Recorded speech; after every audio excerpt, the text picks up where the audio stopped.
My name is Wanda Townsend. I'm 38 years old, and I keep other people's books for a living. At my brother's wedding last June, I was told to stand near the wall so I wouldn't ruin the family photos. My seat at the family table went to a stranger with a ring light, the plus one of the bride's cousin. So I walked to the gift table, lifted the cream envelope with my handwriting on it, and told the room not to worry. I would stay out of the frame forever. My brother came running after me across the parking lot, and half the guests watched him do it. But here's what none of them knew. The envelope was never the real story. 5 days later, a lease agreement sat on my coffee table with a tab marking the line for my signature. What happened in my living room that Thursday night made the wedding look like a warm-up. Welcome back to Calm Drama Stories. This is the place where quiet people finally get to tell you what happened at the family table, and what it cost everyone who underestimated them. If stories about family, loyalty, and long overdue boundaries speak to you, drop a comment below and be sure to subscribe, so you don't miss what comes next. Because before I tell you what I refused to sign, you need to see what I had already paid for. I run a small accounting firm in Millbrook, Ohio. 3 employees, 1 coffee maker, a bell on the door.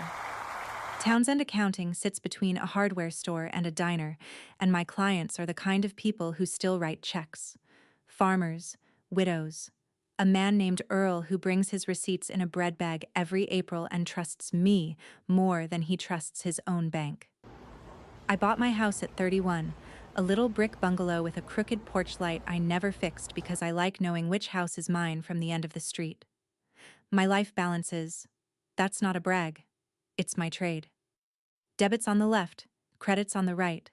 And if a column doesn't add up, somebody is lying to you or to themselves.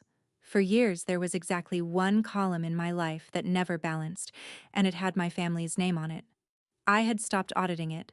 It was cheaper that way. Then, on a Tuesday in February, my brother Derek called. I could hear the grin before he said a word. "Big news, Juan, I'm getting married." I sat down on my desk, honestly happy, and asked when. He said June of next year, at the Silver Birch Estate. Brittany wanted a long runway. And then his voice did the thing it does when the ask is coming. It warms up, like an engine. "And I need you." For one full breath I thought he meant beside him. Standing up front. Family. Then he finished the sentence. He needed help with the vendor deposits, the payment schedules, the logistics. "You're so good with that stuff," he said. I told him congratulations, and I meant it. I also noticed which job I'd been offered, and it wasn't sister. It was staff. To explain why I said yes anyway, I have to go back 16 years. My father, Frank Townsend, was a machinist. He fixed what was broken and paid for what he took, and he kept the family's money in a paper ledger with a green cover, the reason for every expense written in ink. He died on a Thursday morning when a lift at the shop failed. I was 22, 1 month out of college. Derek was 16, a sophomore with our father's smile and none of his silence. My mother, Carol, folded in on herself like a chair. She stopped opening mail. She stopped cooking. Some weeks she barely left the bedroom, and the house started drifting the way houses do when nobody steers. So I steered. I moved back into my childhood room, took a job doing payroll at the plastics plant, and opened Dad's green ledger to a fresh page.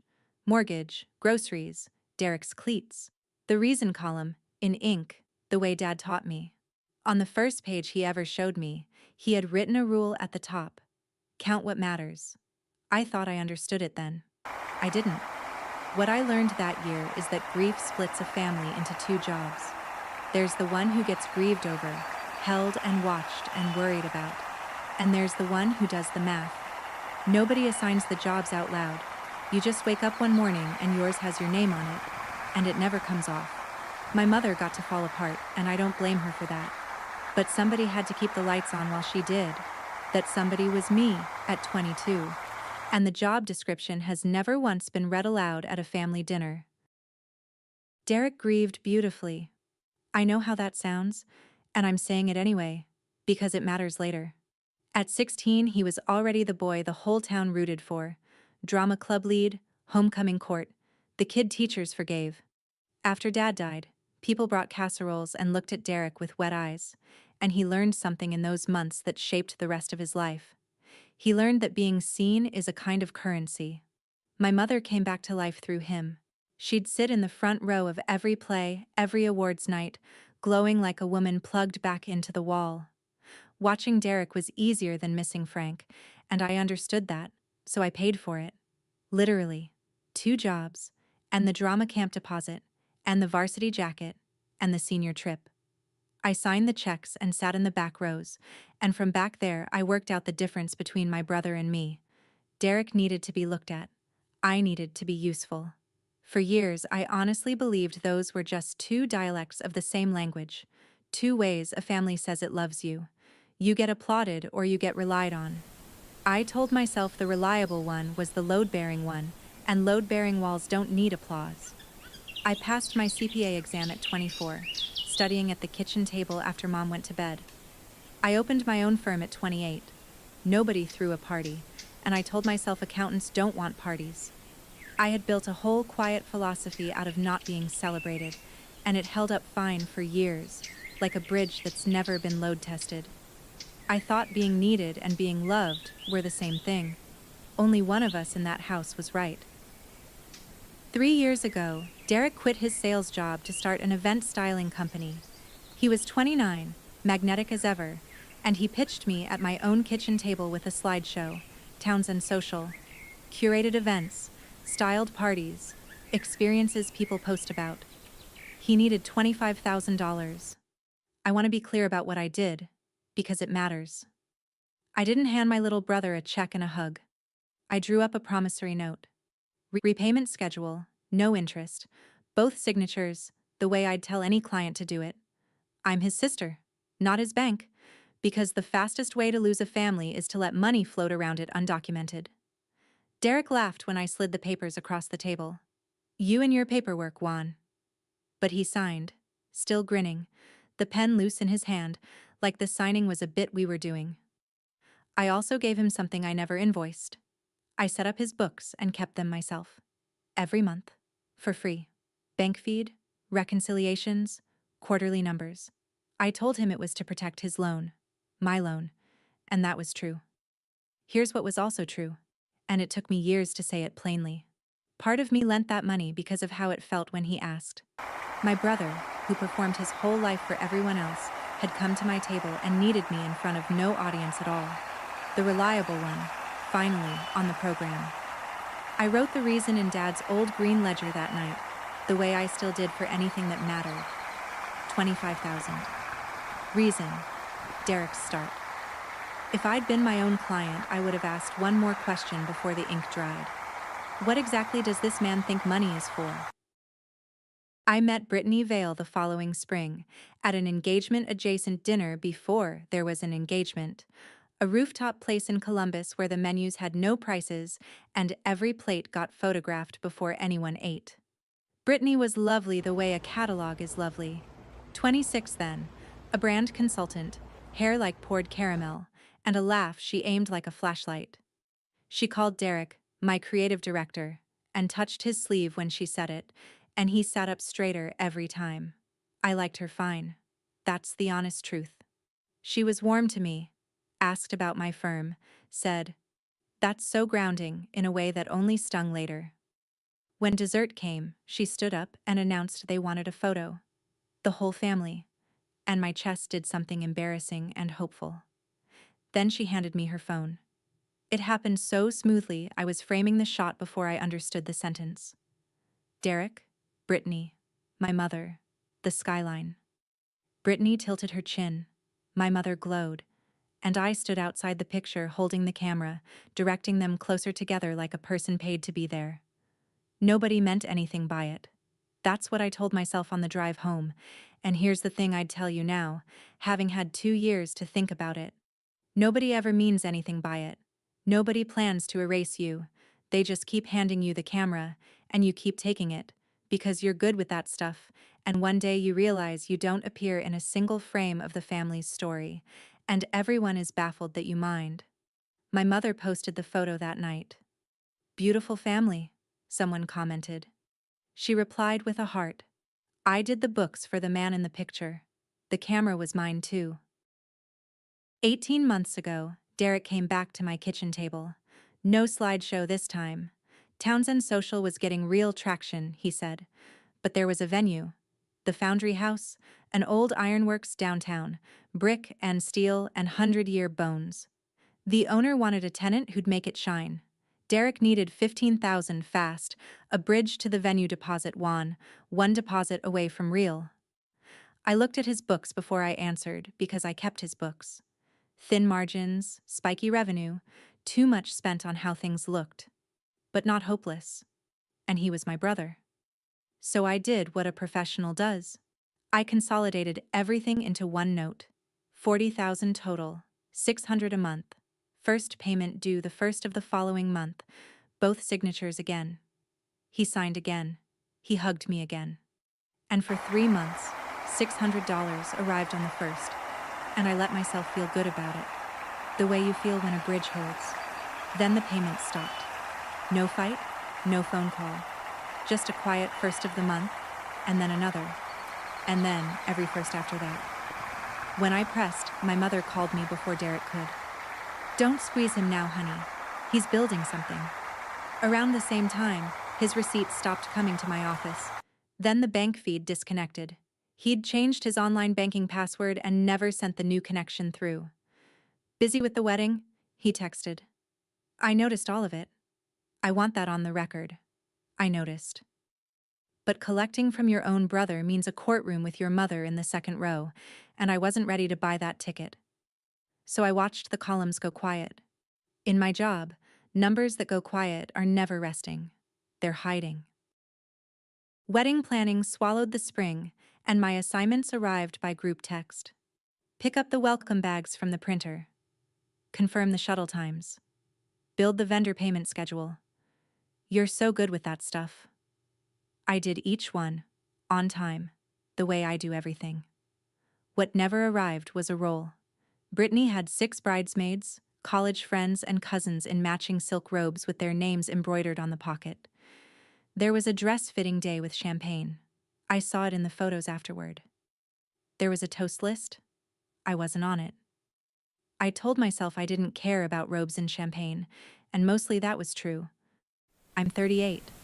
I've buried a father and built a business. I don't need a silk robe. But I'd be lying if I said I wanted nothing, so here is what I wanted. The whole modest inventory of it. I wanted to stand in the family photo, the formal one, the one that gets framed and hung in a hallway for the next 40 years, the one my mother would point to when she got old. I wanted to be in the picture with my mother and my brother, and I wanted a seat at the family table while everyone else looked at it. That's all.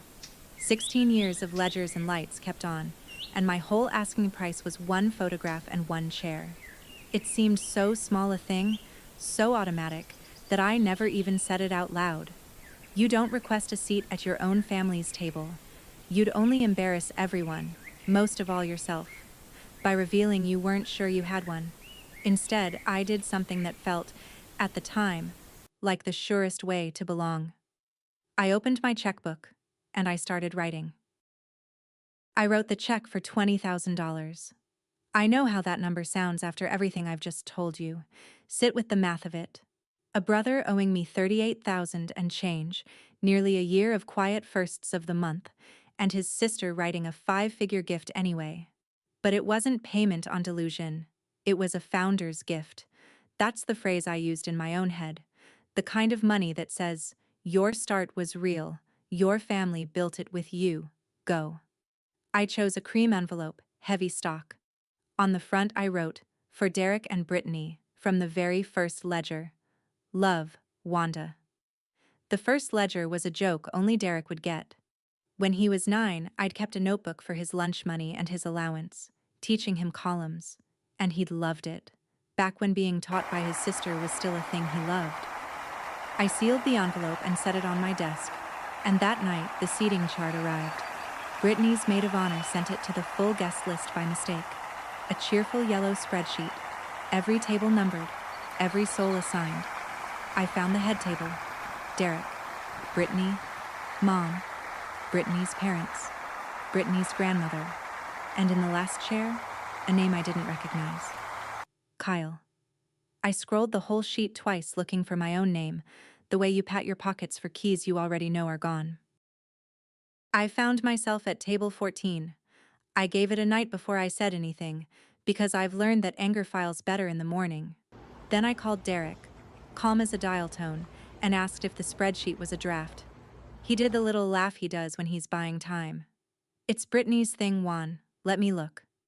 Brittany called me back herself within the hour, which I'll credit her for, and she was sweet the whole way through, which somehow made it worse.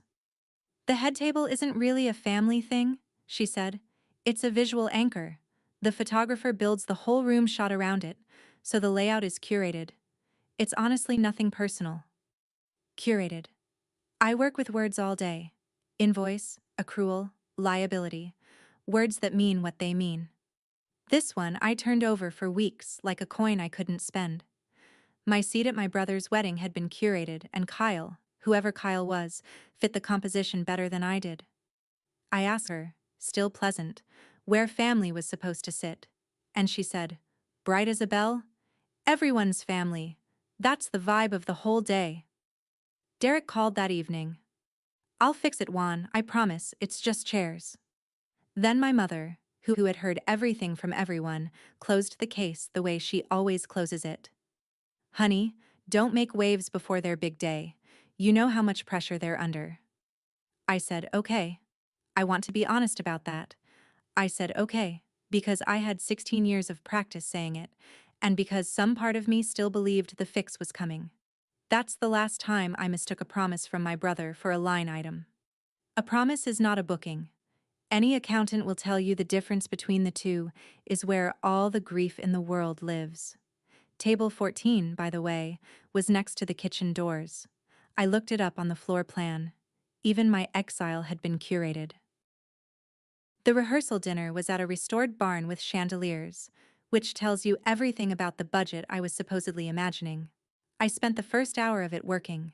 The caterer had the count wrong by a dozen plates, and the coordinator, Marissa, a competent woman with an earpiece and a clipboard, grabbed my elbow because word had spread that I was the one who handles things.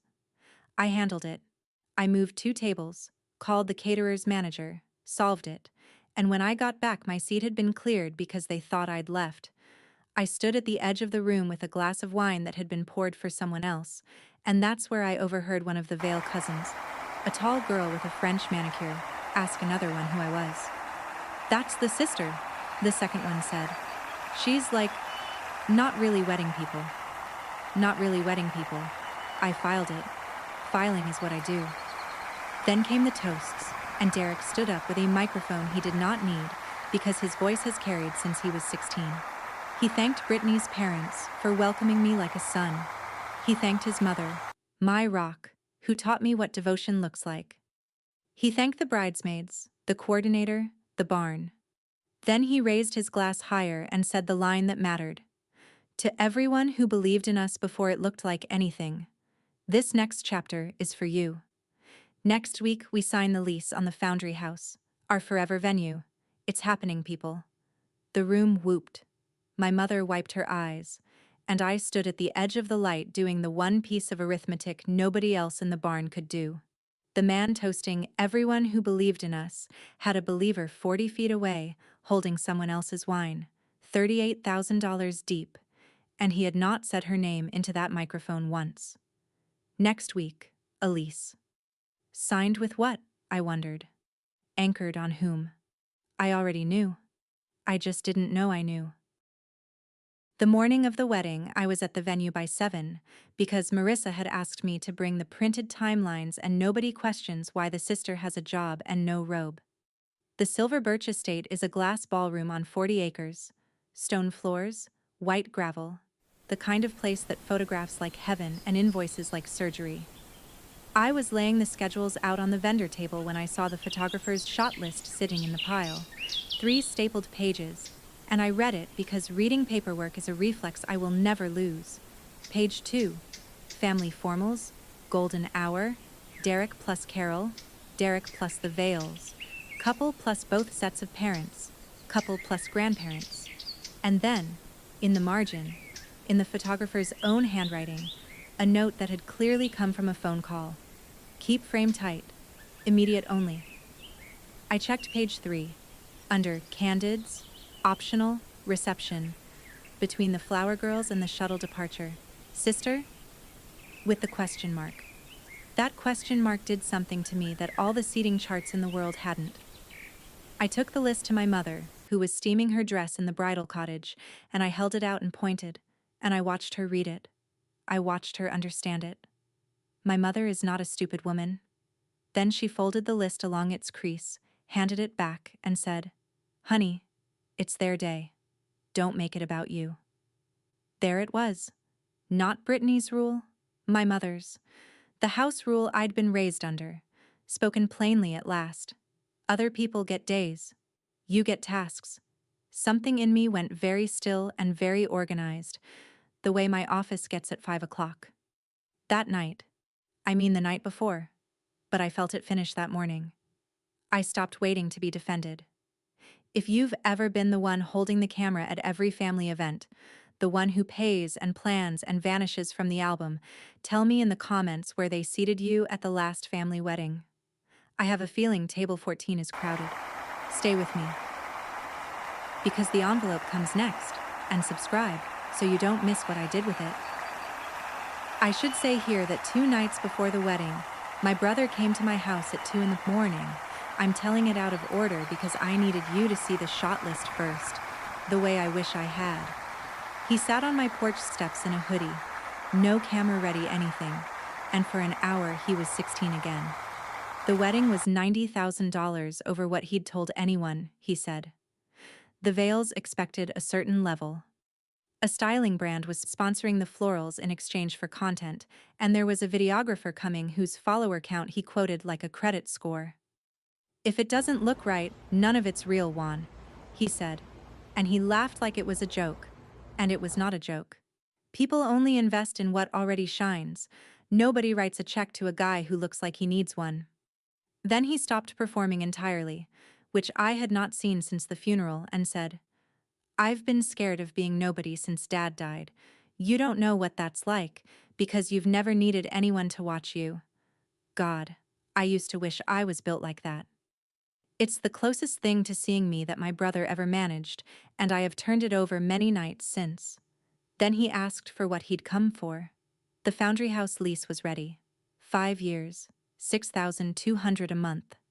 And the landlord wanted a personal guarantor, someone with real credit standing behind the paper. Friday, after the wedding, 9 in the morning. "You wouldn't be paying anything, Juan. You'd just be believing in me. Officially." I told him I'd think about it, and I meant it, which is the part I'd take back if I could take back only one thing. He hugged me at the door. It lasted exactly as long as he needed it to. Then his headlights swung off my street, toward the version of his life with an audience, and I stood in my dark kitchen doing math I didn't want to do. The morning of the wedding, before the venue, before the shot list, I sat at my kitchen table with coffee and my father's green ledger, the way I do on days that count. The cover has gone soft at the corners, like an old dollar bill. 16 years of my handwriting in there, stacked on top of 1 year of his. I opened to a clean line and wrote the date, June 14th, and the entry, Derek's wedding. Gift, $20,000. Then the reason column, which my father never once left blank. Reason. Family. Dad had a rule about that column. Never write the reason in pencil. If you aren't sure enough to use ink, he'd say, you aren't sure enough to spend the money. I wrote mine in pen. That was my first mistake of the day, though it wouldn't feel like one for hours. I slid the check inside the cream envelope, sealed it, pressed the flap down with my thumb the way you press on a bruise, and set it in my good handbag. Navy dress. Ironed the night before. Low heels because I knew I'd be working. In the mirror by the door, I looked exactly like what I am. A woman who owns her house, runs her books, shows up early. Competent, presentable, invisible, if a room decides so. But that was the room's choice, and I hadn't fully learned it yet. I remember touching the envelope once more at a red light on Route 9 and feeling, God help me, proud. $20,000 of belief, sealed and addressed. I was still trying to buy my seat at that table. I just thought the currency was generosity. Keep your eye on that envelope. Everything that happens for the rest of this story happens because of where it sat and who reached for it. Weddings are businesses that last one day, and like most businesses, they run on somebody who isn't in the brochure. By 9 that morning, the florist had delivered short, 2 arrangements missing from the order, and the driver was already gone. Marissa got that look coordinators get, and I did what I do. Called the shop, negotiated pickup of the display pieces from their cooler, paid the difference on my own card, told them we'd sort it later. Nobody asked how it got fixed. The cake arrived leaning like pizza. I found the baker's assistant and a level and a chilled room, and we fixed that too. Around 11, the bridesmaids came through the vendor hall in their embroidered robes, a wall of silk and curling irons, and lowered their voices when they passed me the way people do around staff. And then, there was Kyle. I met Kyle before I knew what Kyle was. He came through the loading door carrying a ring light like a ceremonial spear, gimbal in the other hand, sunglasses parked in his hair indoors. He was a boyfriend of one of Brittany's cousins, and he had a following. I never did learn for what. And he'd been invited. I'd learn later. Specifically to capture content the couple could use. He mistook me for venue staff. To be fair, everyone had, all morning, and I'd stopped correcting anyone. He handed me the ring light without a hello, and asked if I could hold it steady while he tested angles by the cake. I held it. I want you to really see this, because I've thought about it 100 times since. The bride's cousins +1, testing his angles, lit by the groom's sister, 4 hours before she found out he was sitting in her chair. When he had his shot, he took the light back and said, "You're a lifesaver, sweetheart." Somewhere across the lawn, the string quartet started tuning. Golden hour was 7 hours out, and the photographer was taping his shot list to a garden wall. Here's the part I don't say bitterly, because it wouldn't be true. The ceremony was beautiful. They stood under an arch of white roses I had partially rescued that morning, and my baby brother's voice broke on his vows, and I don't believe that was performance. Whatever else he is, he loves her, or loves the life she makes possible, and standing in the June light it looked like the same thing. I was seated in the 3rd row, not the front row with my mother, who sat flanked by the veils. The usher had walked me past that row with an apologetic hand and settled me next to my Aunt Lorna, my father's sister, 70 years old, wearing the good brooch and an expression like a sealed envelope. Lorna took my hand during the vows and didn't let go. When Derek said, "I will," my mother turned around, glowing, scanning faces. And her eyes went right over me, the way a flashlight goes over a thing it isn't looking for. Lorna saw it too. She leaned toward my ear, quiet as a pew creak, and said, "Your father counted what mattered. This bunch counts what glitters." I squeezed her hand and watched my brother kiss his bride, and the 200-odd guests rose around me, and I rose with them, clapping, meaning it, my chest doing that complicated thing where love and grief share a wall. For about 90 seconds, I believed the day might simply be a wedding, that the chart and the shot list were logistics, not verdicts. Then the applause thinned, the quartet swelled, and the photographer's assistant cupped his hands and called across the lawn the sentence I'd been bracing for without admitting it. "Family formals in 10 minutes. Immediate family and wedding party. Gather by the garden wall." I walked toward the garden wall because I am his sister, and because there are sentences you refuse to finish learning until they're read to you out loud. The light was doing what June light does at 6 o'clock, turning everyone gold.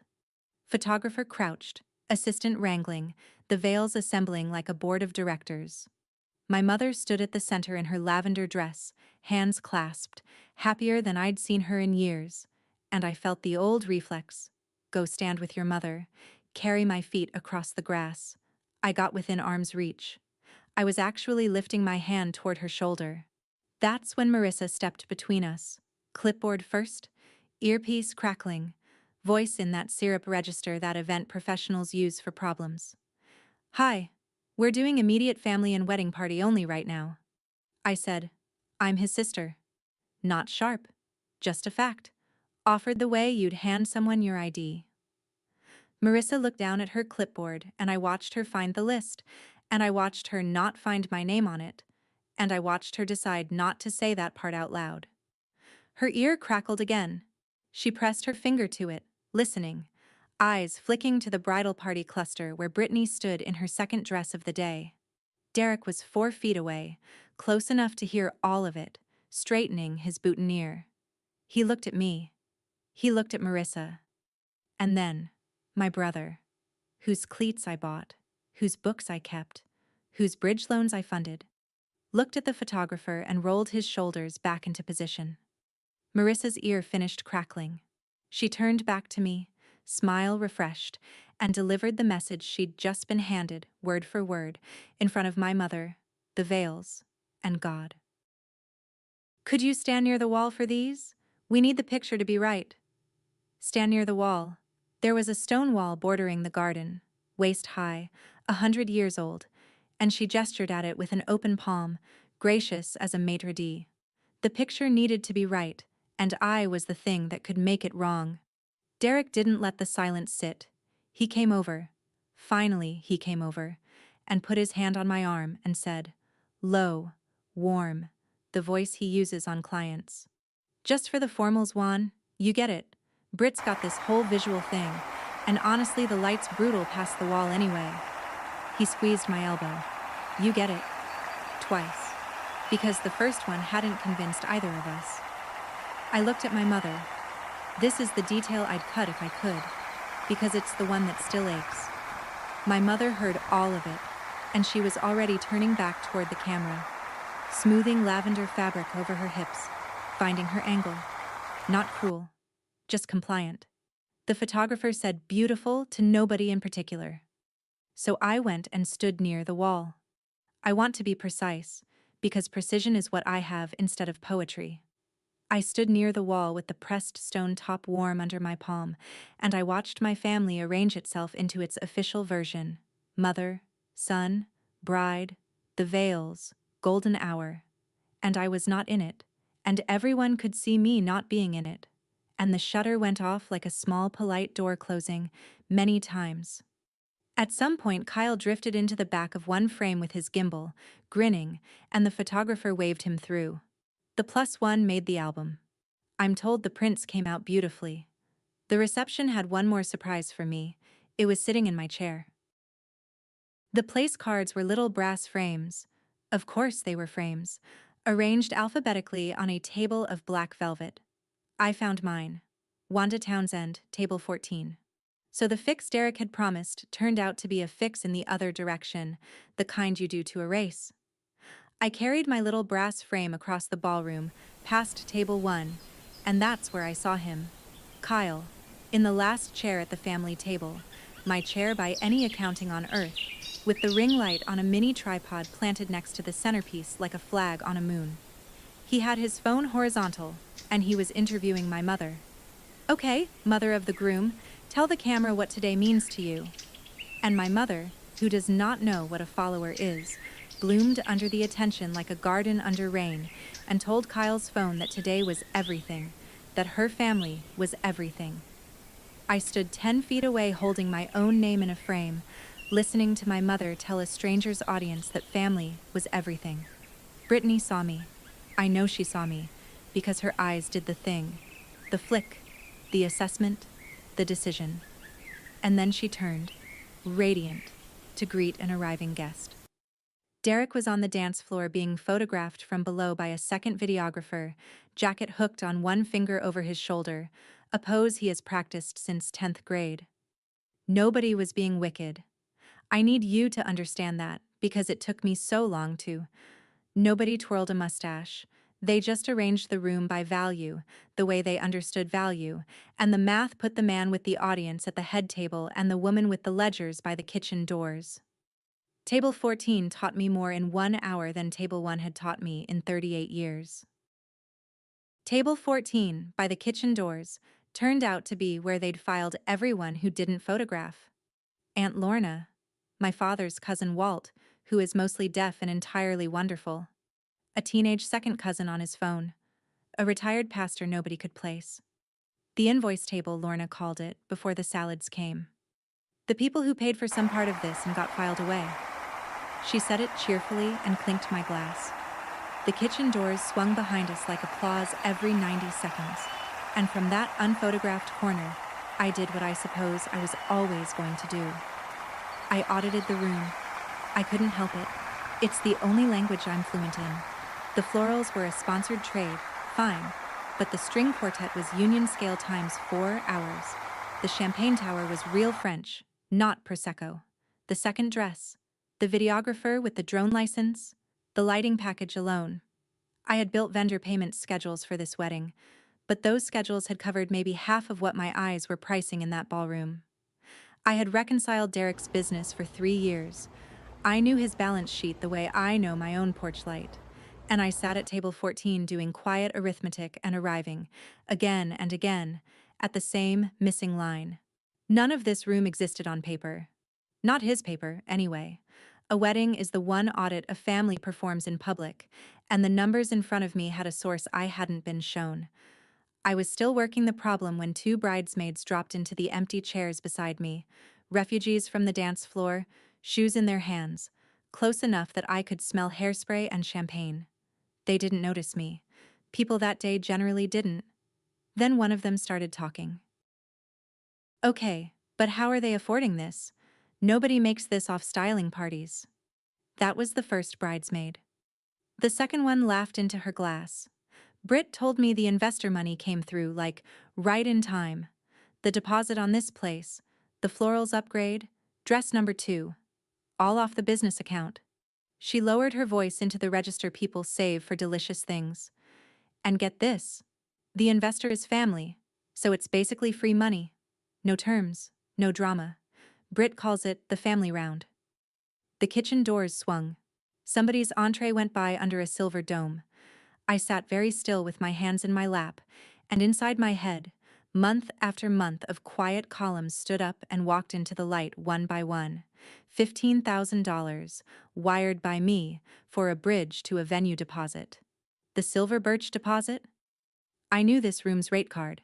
I had built the payment schedule around everything except the venue, which Derek had insisted he'd handled. The timeline snapped together with the small, ugly click of a drawer closing. There was no bridge.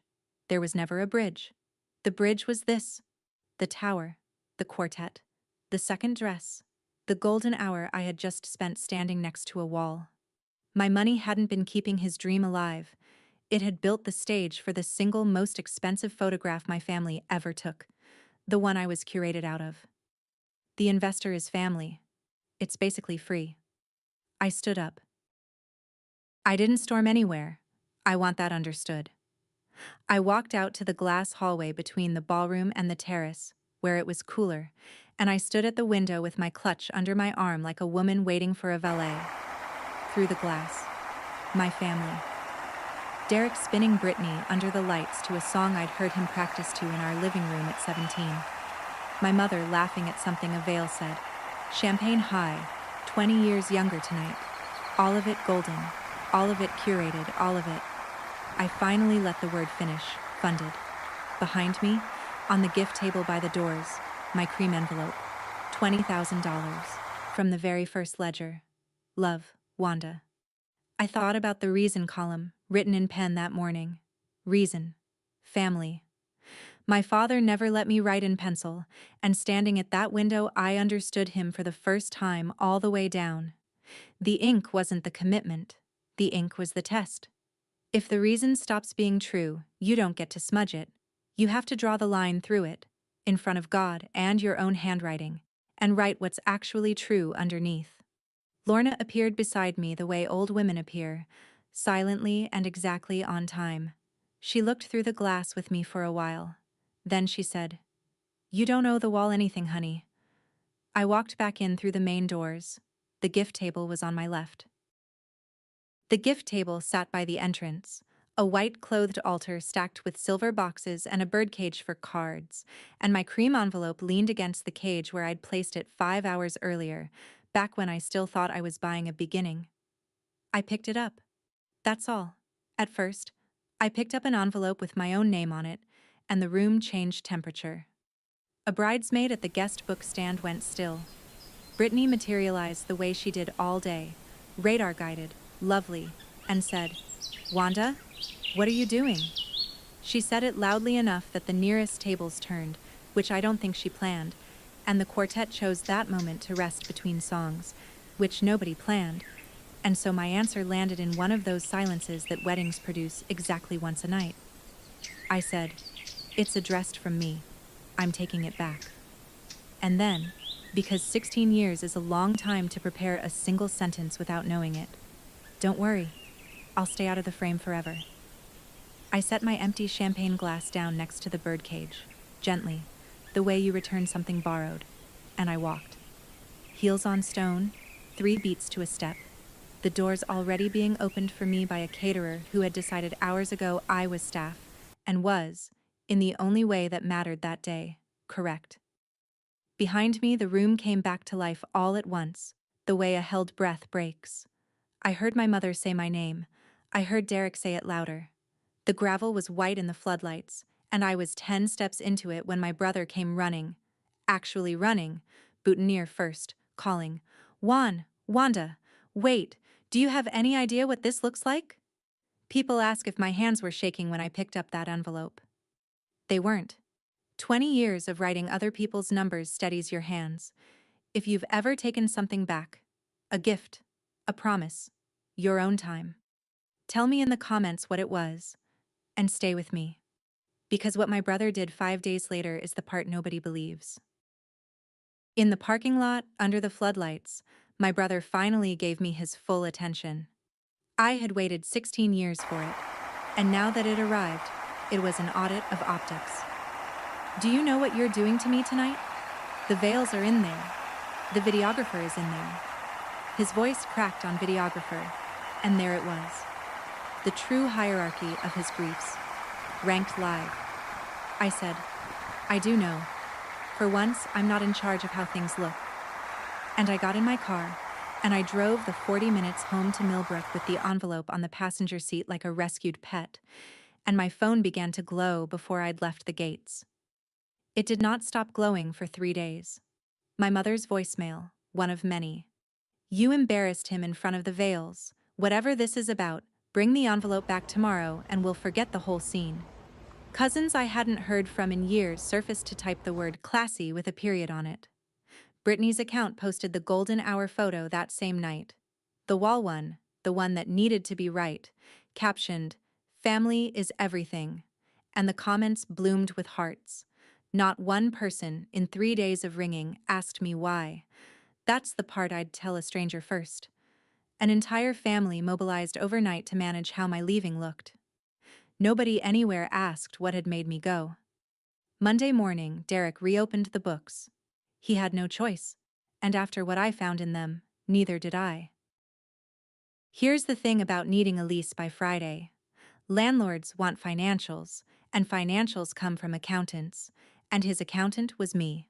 Monday, an email from Derek, subject line, "Docs for landlord," no mention of the wedding, as if Saturday had been weather.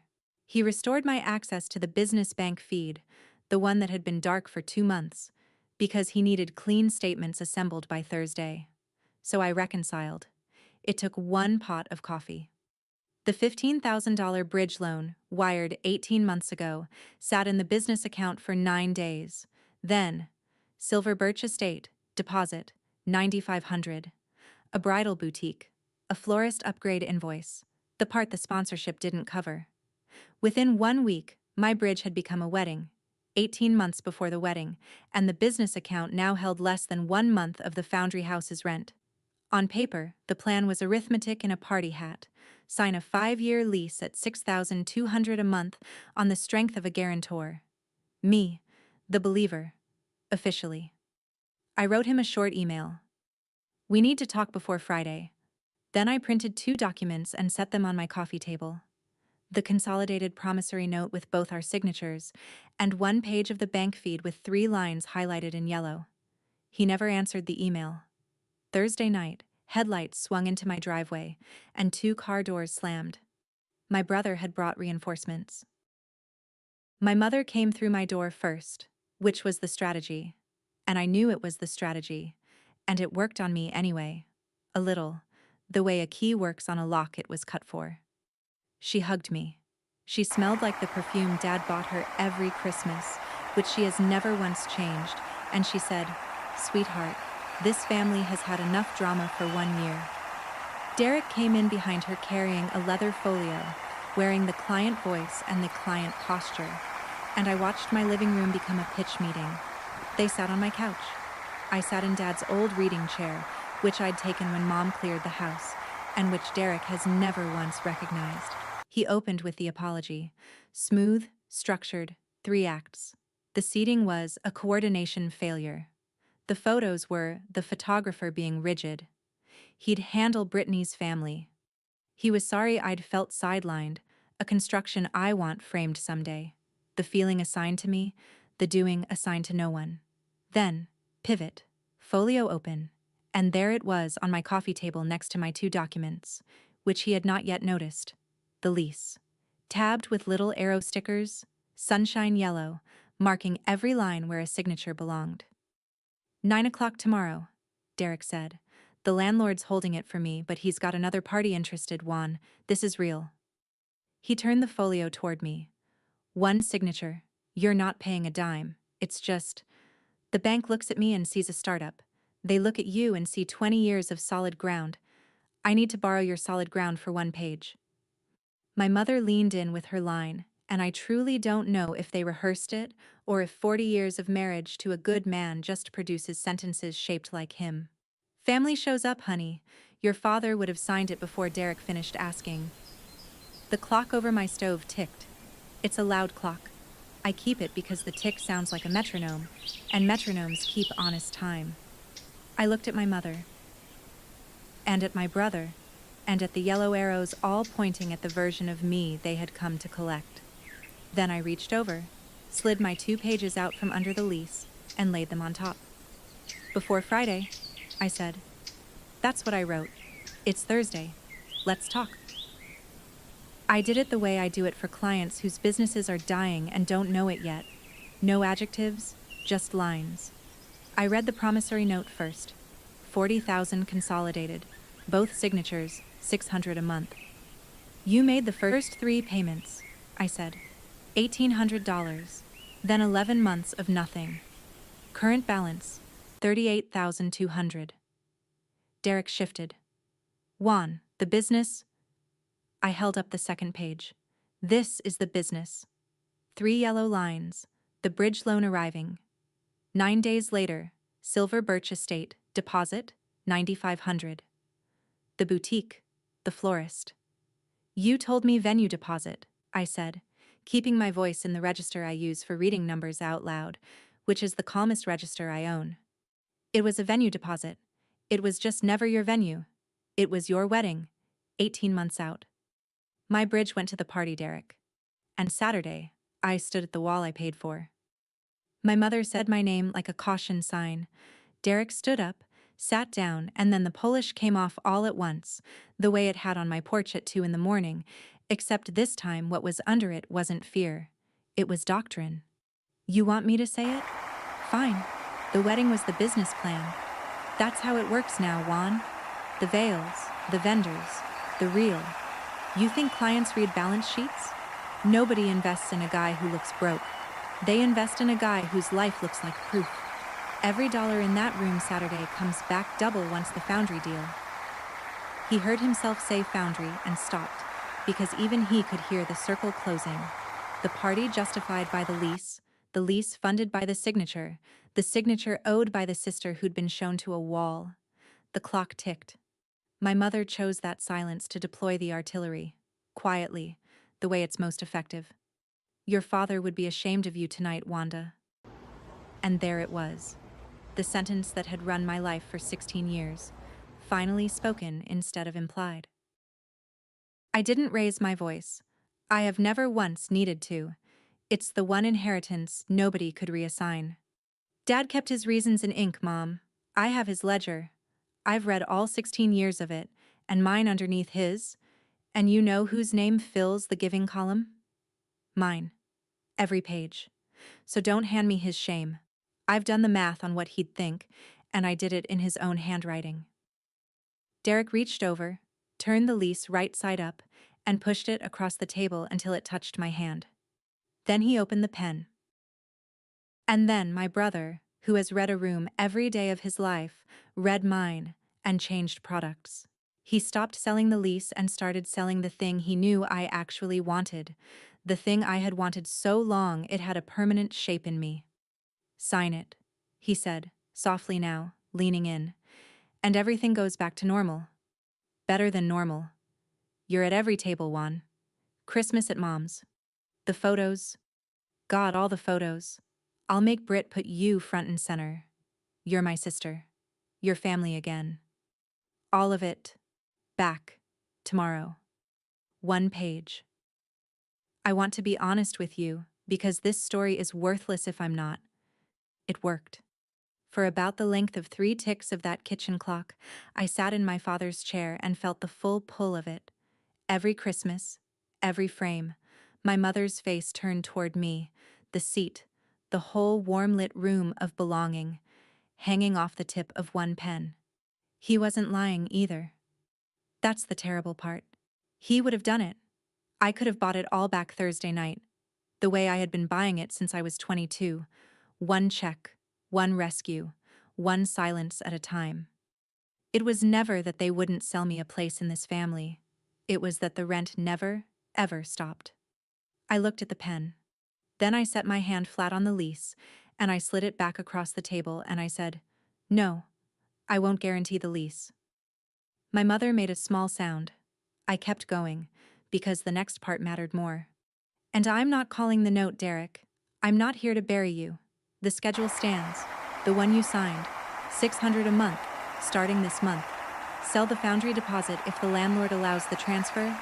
Run your events in rented rooms until the debt is real to you, and I'll transfer your books to Hartman's office Monday.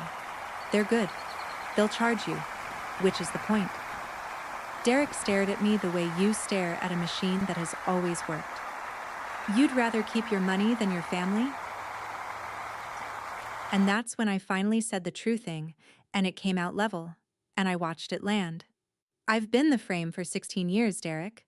I held the picture up, and I held it steady, and I was never once in it. Frames don't get a seat. I'm done renting one. I stood and I picked up the lease, and I placed it back in his folio, and closed the cover the way I close a client's file when the engagement is over. The account is closed. My mother rose off my couch, and here is the cost, the part I knew was coming and chose anyway. She didn't walk toward me. She gathered her purse, touched Derek's shoulder, and moved to the door. She chose the child who shines. She always had. I had just finally stopped outbidding him. At the door, my mother paused and said, "I don't know when I'll be able to forgive this, Wanda." I said, "I know, Mom. Drive safe." That's all I had, and it was enough, because it was true. Derek stopped on the porch, half in the yellow light, and for a second the salesman was gone again and the 16-year-old looked out. "You were the only one who ever showed up," he said. "I know," I said. "That was the problem." He nodded slowly, like a man agreeing with a diagnosis, and followed our mother to the car. The headlights swept my living room wall. The wall, I noticed, bare, because I'd never gotten around to hanging anything on it. And then my house was quiet, in a way it had never been quiet before. Not the quiet of waiting for the phone, the quiet after an engine you've heard your whole life finally shuts off. I sat back down in Dad's chair with the green ledger and opened it to June 14th.